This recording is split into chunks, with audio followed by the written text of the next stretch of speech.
Welcome to Cheese in Depth. I'm Michael Landis, and today's webinar is sponsored by the Dairy Farmers of Wisconsin. With over 1,200 licensed cheesemakers and the only state that requires a license to make cheese, they are also the only place outside of Europe with a Master Cheesemakers program. Today, I'm talking with a Wisconsin Master Cheesemaker and also the National Sales Manager with Door Artisan Cheese. So I want to welcome Michael and Rick. So guys, welcome to Cheese in Depth. I really appreciate you taking the time today. And why don't you go ahead and introduce yourselves and we'll get going here. All right. Thank you, Michael. My name is Mike Brennenstuhl, and I've been a lifelong cheesemaker here in Wisconsin, and I have my master's in blue vein, blue cheese, and gorgonzola. So we're going to be talking a little bit more about Door Artisan coming up and a little bit more of my history. Rick? And my name is Rick Reis. I'm a native of Green Bay, lived out of the state for most of my career, sales and marketing executive. Came back in 2016 and joined Door Artisan Cheese September 18th of 2018, and have recently acquired the title of National Sales Manager to do outside sales, wholesale, and specialty. All right, so tell us a little bit more in depth, Michael, about your Master Cheese license and the types of cheeses that you currently make. Yeah, thanks, Michael. I achieved my master's certification for gorgonzola and blue cheese back in 2013, I believe. And but my history goes back quite a bit longer. I was born and raised in a cheese manufacturing family, so I'm the second generation cheesemaker. I grew up in central Wisconsin, and as I tell everybody, I was kind of forced into the cheese business by my family, you know, having to live and breathe cheese every day. So I committed my entire career to making cheese. I moved beyond the family cheese factory and went on to work for a number of large corporate cheese companies, Fortune 500 companies. And basically about 15 years ago, really decided that I wanted to move more towards artisan specialty cheeses. So that's kind of where I came in with my first company was Seymour Dairy, and in Seymour, Wisconsin, and we created a line of blue cheeses. Some of you may remember Seymour Dairy as a blue cheese manufacturer. I operated that business, owned that business for 7 years, and the plant is still actively producing blue cheese today. It's owned by Emmy Roth now. So after I sold Seymour, I always had this vision that I wanted to do more handmade cheeses, and I love the affinage part of making cheese. And so I started to put together a plan on how I might develop a business, and what evolved was Door Artisan Cheese. So really the goal and the mission for me and the company was to be able to showcase not just my skills as a cheesemaker, but to showcase Wisconsin cheese making in general, and to let people know, you know, how good the quality is of the cheeses that we all make. And so that was the big thing. And the second thing was education. Door County, where we're located, has a tremendous amount of tourism that comes through. And so we selected Egg Harbor, Wisconsin as our location to build our new artisan cheese plant. And so we get a lot of visitors, and the goal was to educate them by being able to visually see cheese making being made live. And we're not the only place that does that, but we are up close and personal And we have a tremendous amount of viewing area where you can see our cheesemakers make all the different varieties that we do. And so it's an educational thing, and it's kind of a foodie experience. Our restaurant is cheese forward, and we have a tremendous chef, and we serve unique tapas style menu from all over the world. Which, by the way, we use a lot of our cheeses that we make in house, and so it was creating an experience for somebody to be able to come in, not just to grab a a small chunk of cheese on their way up to the cottage or something, but really to experience what Wisconsin cheese making is all about, see the differences, talk to our cheesemakers about that, and then experience some unique entrees and wines that we can pair with our charcuterie. So I've been in the business 47 years making cheese, and I've been blessed to have worked for a lot of companies. And one of the things about Door Artisan Cheese is we make about 29 varieties of cheese. And we make a full line of Italian. We make Gouda. We make some English truffle cheddars. We do some fresh cheeses. We make some Swedish fontina.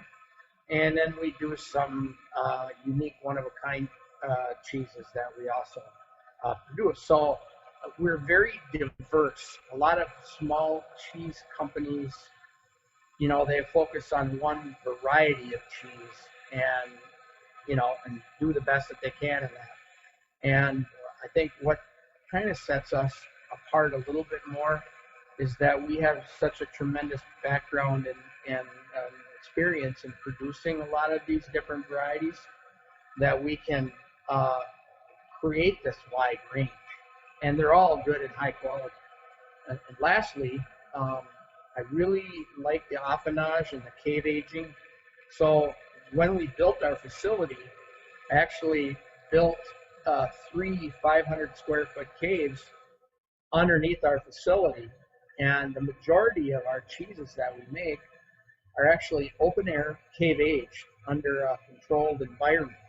So that flora that is a part of that, and of course every cave, every company has its own unique flora that it gives flavor and taste and smell, to the cheeses. And we're no different here. So we do a nice job with the caves that we have, and we believe that's why we've been able to, in the 3 short years that we've been in business, we've won 5 major awards, and we'll kind of talk about those things as we get into each individual cheese. But we've been very blessed, and so we have the educational thing. We have, the cheese diversity, the different varieties that we have. We have a brand new facility with equipment that can produce, a pressed underway Swiss or a drained unpressed Munster, for example, or a cave-aged English truffle cheddar. So we can do all of those things and shift gears rather quickly, and that makes it, all that much better. Just to interject a little bit, I like to say we're small in size, but nimble in the number of cheeses we can produce. Perfect. Yep. And I think that Mike is being a little bit humble about one thing, and that is he has a passion for European-style cheeses. So the selection of cheese, the broad range and spectrum of the cheese is really a direct result of his background and his historical interest.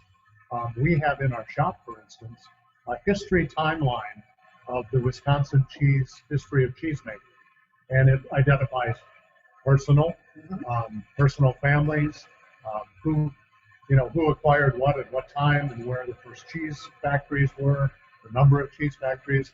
All that plays into the history, And really, when people come in and they enjoy the ambiance of our place, it's one of the things that we do like to share with them is that because we do small batch and handmade cheeses, that gives us that diversity and that nimbleness. But it also, the emphasis I always like to throw into the wheel is basically the fact that great milk makes great cheese, and we are very discerning in the taste as far as what kind of milks we choose. We use a small family farm, 9 families with 50 or less milking cows that are AHA, American Humane Association certified. And that's very important. People know the difference when they taste an artisan cheese. And by the way, a lot of people ask us what artisan cheese is. We simply like to answer it with all natural ingredients, no additives. Small batch, handmade. We get our milk from Red Barn Family Farms. And I know you know that, Michael. You know those people. And when they decided to start their business, I worked with Terry and Paula Holman to help them get started. And we worked with them on creating some cheeses for them. And I was very intrigued. And I believe you and me, I've been out to 3 or 4, maybe 5 of their farms to visit with the farmers. And it's such a nice experience to be able to go out and talk to these dairy producers. That cows are not held in stanchions. They're in free stall and they free graze as much as they can. And the cows don't have tag numbers on their ears. They got, they're all called by their own individual name, Elsie and Gloria and, Betty and everything else. And we walk in the pastures and the cows will come up and they'll smell you and, you pet them. And so they're kind of like pets, but that kindness and, the humane treatment of these animals leads to a higher quality of milk. Arguably, the milk that we get at Door Artisan is the best whole milk from Holstein cows that you can get. And the proof is in the quality of what the milk, is from a bacteria standpoint. Somatic cell counts, and I don't want to get too technical, but somatic cell counts in Wisconsin, which is a measure of infection in the cow, will average on all of the farms around 250 to 350,000 count, if you will. Our average count on our milk is about 90,000, and that, if you're a dairy producer and you know anything about those numbers, you're going to yourself saying, "Wow, this is something." And that quality shows up in every cheese that we make. And if we didn't have that, if we had poor milk, poor quality, even a good cheesemaker can't make good cheese out of bad milk. I don't care who you are. There's no magic, with the cheese making end of it. And so from that standpoint, we start with the best in the beginning. We put our best effort as cheesemakers to do it, to make the cheese, and we provide the best environment in our caves and in our packaging in order to provide a higher quality cheese for our customers. So that's kind of my history, Mike. And like I said, we're just very glad that we could be here.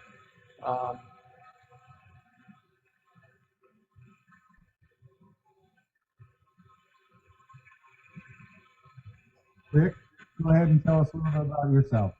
Sure. So started out family business. Mike and I have one link in that he was forced into the cheese business. I was forced into the retail clothing business because I was third generation retail clothing. But I basically worked for Wisconsin companies my entire career. The bulk of that would have been Miro Corporation, which no longer exists, but was in Manitowoc, Wisconsin. Cookware, bakeware, tabletop appliances. really where I got to call on a variety, a broad spectrum of different classes of trade. Then I actually moved on and worked for Master Lock for 10 years.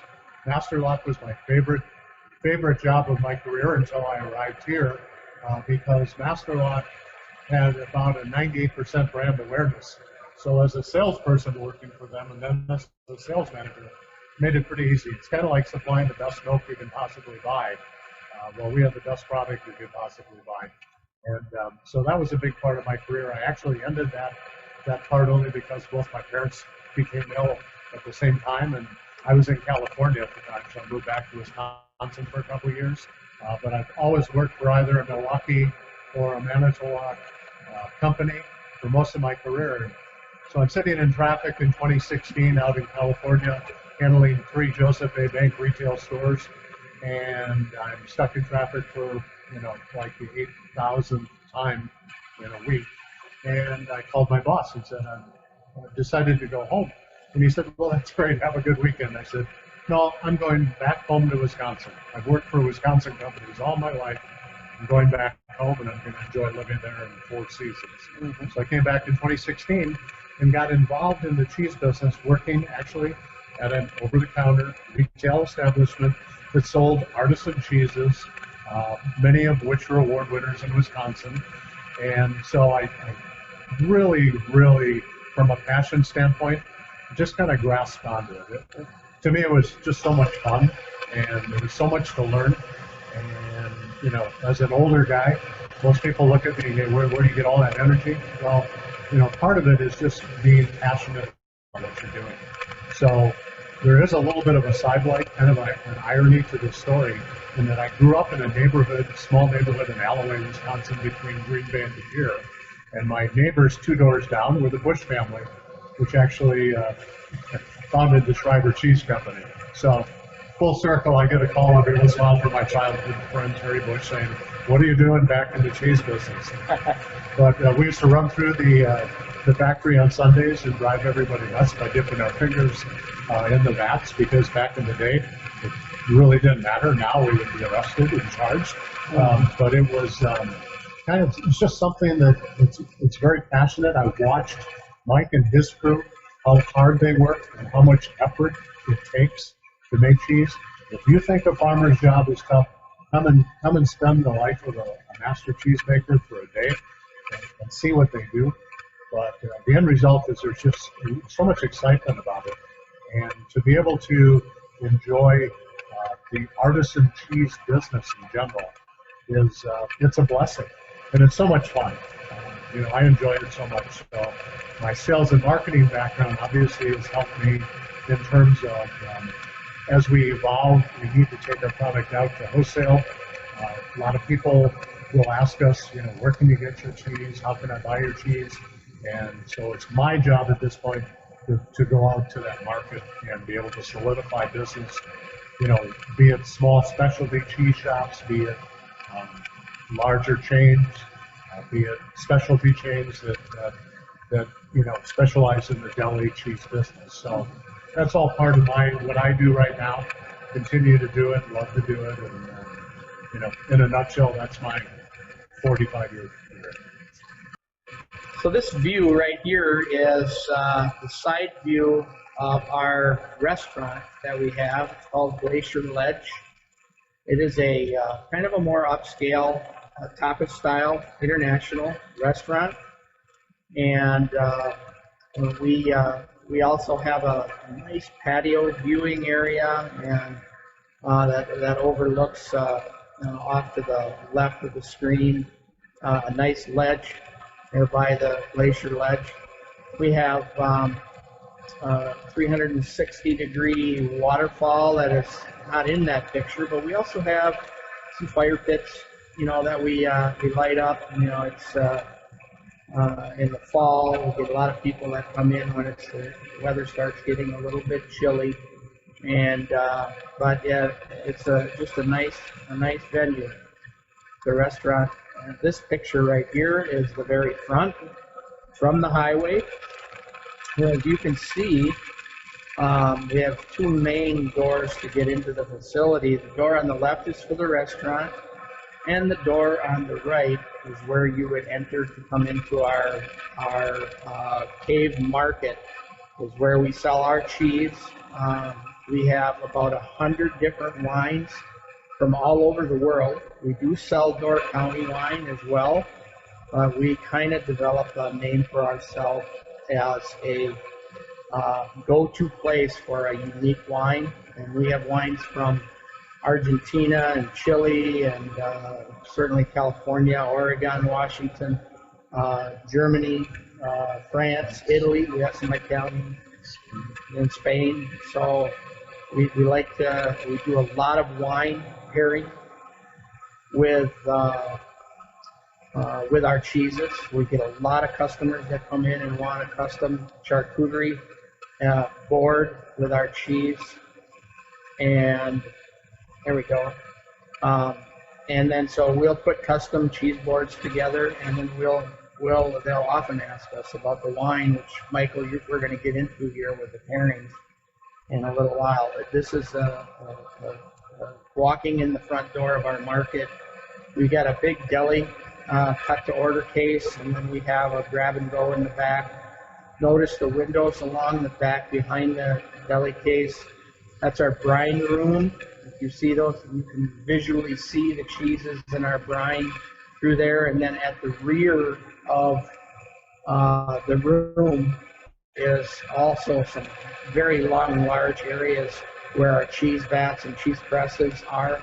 And you're 2 feet away from a cheese vat when we're actually working the cheese in the vat while we're preparing it. This is a picture of our cave. We actually built 3 500 square foot caves, and I initially wanted to make these as natural caves.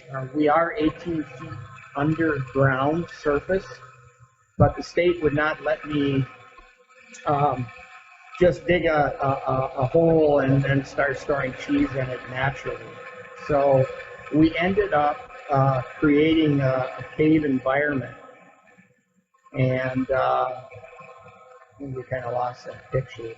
But, we lost the cave, or we built the cave environment, and then we ended up putting in controlled humidity and temperature into each individual cave, which is, there we go, that down. It's kind of a big deal.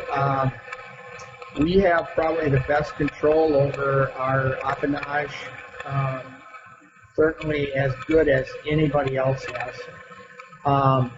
Each cave can be programmed for a certain humidity and temperature. For example, when we want to age out Parm or Romano, we want a slightly lower humidity in that cave, and we can do it at a slightly lower temperature to keep the mold from accelerating, versus if we make, for example, a Gouda or a raclette or something else that's a little higher moisture, we'll have a cave preset at, an 82, 83% humidity and 53, 54 degrees, depending on the cheese. And we can program that through our computer system, and it's very consistent. So we can replicate, we can, make the cheeses consistent from one batch to another, because the environment is so consistent as we're doing it. And, we have a great flora of bacteria in each individual cave, and they all serve just a certain purpose. And depending on what I do with the cheeses, they will go in any one of those 3 caves until they're completely aged. Next slide. Here's another picture going back into our back of the store. You can see the wine bottles on the wall, and then we actually have these windows that's probably close to 15 to 20 feet long. Behind there are 3 5,000-pound cheese vats. So we do certainly make our cheese in small batches. So we'll make mostly 2 vats per day, 2 to 3 or 4 days a week. And And we may make a cheddar on the first vat and a Gouda on the second vat. Or today we made a cheddar and we made our Crema Pressato. So the vat and everything that the equipment that we purchased really allows us flexibility in order to do this. So it's just a lot of fun. It's a lot of fun for the guests too. We mic up our cheesemakers with theatrical mics, so that when a guest comes up to the window, they can push a button to activate the speaker, and then they can actually have a conversation with our cheesemakers about what they're doing. So that, there again, that's the educational part of the visit for our guests. But they learn something, and hopefully they walk away saying, "Hey, I didn't know that about this cheese." So, next slide. Okay, this goes back to Red Barn. We talked a little bit about that earlier. Like I said, it's American Humane Association certified, and just tremendous people and tremendous farmers. Trying to help them. We pay a premium for our milk, but we're trying to help save the small family farm, and it just fits with our small batch artisan cheese company. It's just a good fit. Next slide. Here's some pictures of this is common. That's actually Betsy. Oh, okay. That's Betsy the cow. I've actually met Betsy. She is featured at a lot of trade shows because she has her own photograph, her own portrait. Oh, okay. So we show her. Yeah. Next slide. Here's another example. This is a different dairy producer that belongs to Red Barn, but you can see that they do a lot of grazing. Even through the winter, a lot of these farms have open staging areas where they'll let the cows out to try and get as much. Of course, they're not going to graze in the wintertime, but they'll at least provide some forage and let the animals stretch and walk about. You can see in this picture, there's probably about 2 or 3 acre open area where they fence it off. Just let the cows get out and get some fresh air. So it's a big part of it. And the animals look beautiful. And literally, when I was out on the farm, I would come up, and I didn't stick my hand up to pet the cow, but the cow came over to sniff me and say hello. So they're certainly not afraid. Next slide. Well, that's just a picture of me and the cheese plant. We're actually making cheese that day. In the rear behind me, you can see that we were making some type of cheese. It looks like, by the color of the way, that we were making cheddar that day. And here we go. This particular vat, we're making this is actually a Gouda that we were making. And then it's about halfway through the process. We do press underway, so we have all of the stirs will come out, and we'll put our drain screens in, and then we put press weights in, so that we do it kind of the authentic. Well, it is the authentic way. Where Gouda is actually pressed underway, and so we don't cut any corners when it comes to that. Here we are again, stirring out that vat. We take a lot of pride in our hand making. For example, when we have a salted in the vat cheese, like a cheddar or a Colby or something like that, we don't mechanically stir in the salt. We apply the salt by hand, and then we actually use hand forkers to gently turn the curds over so that we get a more consistent salt in our cheese. So it's those little things that I think differentiate us from here. This is a picture where we're actually running some cheddar through a curd mill. So we do the same process. We're doing the cheddaring. You can look off to the left, across from that's Danny, our licensed cheesemaker. But you can see the slabs that we actually dish down the middle, and then that cheese is cheddar.